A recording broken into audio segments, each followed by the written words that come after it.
When every second counts, safety can't be second rate. We want to welcome Tony Deering, CEO of South Carolina-based R2p Innovations.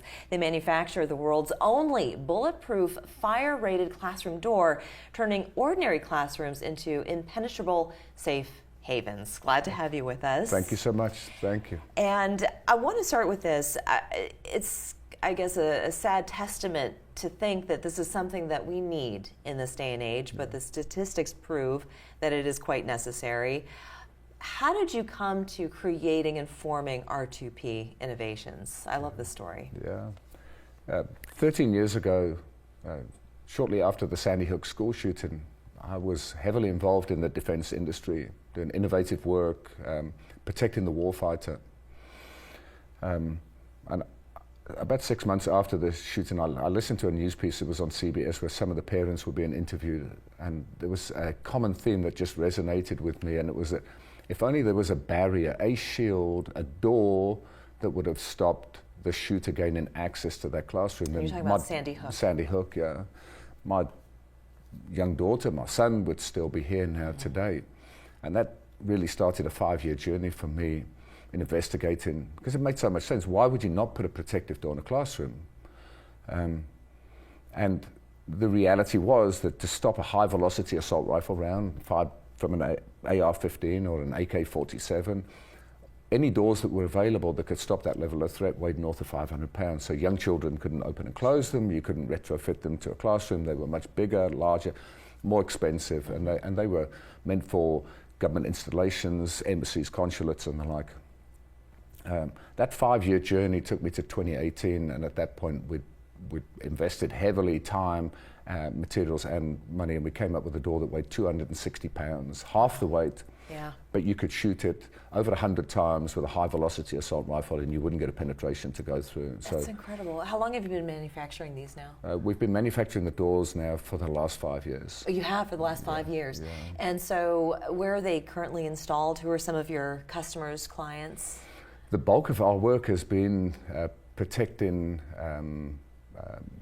the highest levels of the federal government in Washington, D.C. So that's been 99% of the work, although we have done recent installations at some schools, one here locally, Christ-our-King in Mount Pleasant, and we're currently engaged with other schools in the local area as well.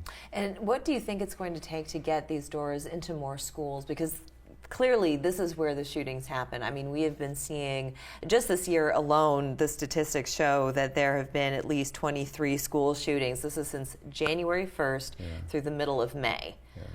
In that short period of time, we've had 23 school shootings. So obviously, the need is out there.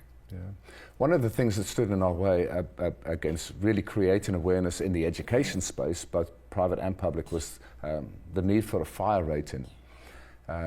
And up until 5 weeks ago, there hadn't been a company in the world that had successfully passed a fire test with a bulletproof glass and a bulletproof door for a classroom. And we're the first company in the world to actually achieve that accolade. So we not only have an ultra lightweight bulletproof door, but it also meets fire code as well, so it's fire rated. So now there's a big push in creating awareness, getting the word out there to folks that this product is available. And it's a life-saving solution. The only one in the world. And it's manufactured right here in South Carolina. It was actually born on the back of a lot of the work that we did in the MRAP program, and that's what brought me to the States in 2006.